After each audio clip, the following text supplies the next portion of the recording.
দেখো রিলস বানিয়েছে, কতটা অপরাধ করেছে সেই বিতর্কে আমি জড়াবো না। এটা দেখেছে আপনার এনডিএতে যুক্ত হয়ে গেছে, মানে বিজেপি হয়ে গেল, বিজেপিকে সমর্থন দিল, সেটা নিয়ে চর্চা করুন। এমপি গুলোর অবস্থা কোন জায়গায় দাঁড়াচ্ছে। ইউসুফ পাঠান ভাঙড়ে এসে কি বলেছিল, পাঠানকা বাচ্চা কি কাকে ভয় না খাই না কি বলে, এসব কথা বলে ডায়লগ বাজি করে গেছিল না চন্ডিহাটে। পাঠানের বাচ্চা কাউকে ভয় খায় না, এইসব সমস্ত কথা এসব কিছু বলে গিয়েছিল। ওরাই বোমাবাজি করে আমাদের নামে দোষ দিয়েছিল, সেটা বলছিল। বোমা তো দূরের কথা, সরকার হেরেছে মোদির ভয়ে, মোদির বি টিমে আবার নাম লিখিয়ে দিল। এই অবস্থাতে এদের দুর্নীতি ঢাকতে নাও দাদা বাসন্তী হাইওয়ের উপরে সেখানে একটা কোম্পানিতে গিয়ে তোলাবাজি বা সেখানে বাধা দেওয়ার অভিযোগ করেছিল আলতু পান্নার বিরুদ্ধে, এমনকি সেখানে আরাবুল ইসলামের যোগও পাওয়া যায়, সেখানে কি বলবেন?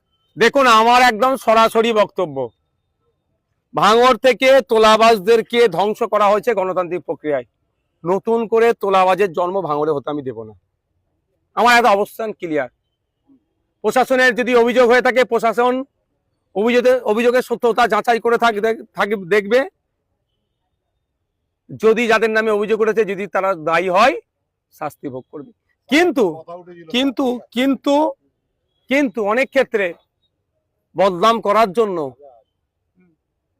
করার জন্য মিথ্যা অভিযোগ দায়ের করা হয়। সুতরাং প্রশাসনের কাজ হবে অভিযোগের সত্যতা যাচাই করে অ্যাকশন নেওয়া। একটা কোশ্চেন উঠছে যে আপনার বিরুদ্ধে আপনি যেভাবে অন্য সময় যেভাবে প্রতিবাদ করতেন সরকারের বিরুদ্ধে, কিন্তু এখন আপনি সেভাবে প্রতিবাদ করতে পারছেন, সেই গর্জন সেই আওয়াজটা দেখা যাচ্ছে না। আমার 18তম বিধানসভায় প্রথম অধিবেশনে টোটাল 4200 মিনিট বক্তব্য হয়েছে। সেই 4200 মিনিটের মধ্যে আপনাদের বিধায়ক আমি নওশাদ সিদ্দিকী ভাঙড়ের বিধায়ক 133 মিনিট বলেছি। 4200 কে যদি 294 ভাগ করা হয় 14 মিনিটের একটু বেশি হচ্ছে হিসাব গড়ে। আমি সেখানে বলেছি আপনার 133 মিনিট প্লাস। ওই 133 মিনিটের বক্তব্যগুলো শুনুন, প্রতিবাদ কাকে বলে আর কিভাবে করতে হয়। সমস্যা হচ্ছে এটা, আমি কোনোদিনের জন্যই মা বাপ তুলে কাউকে খিস্তিতে প্রতিবাদ করিনি, আজকেও আমি সেটা পারবো না। আমি অন ক্যামেরা বলে দিচ্ছি, আমি তথ্যভিত্তিক ডেটা ভিত্তিক প্রতিবাদ করেছি বিগত দিনে, এখনো করছি। এবার প্রশ্ন একটা জায়গায় থেকে যাচ্ছে, একটা জায়গায় আছে, সেটা হচ্ছে এয়ারপোর্টের মসজিদ। আরে এয়ারপোর্ট মসজিদ কমিটিকে বারবার বলছি, যিনি দায়িত্বে আছে তার কাছে লোক পাঠাচ্ছি।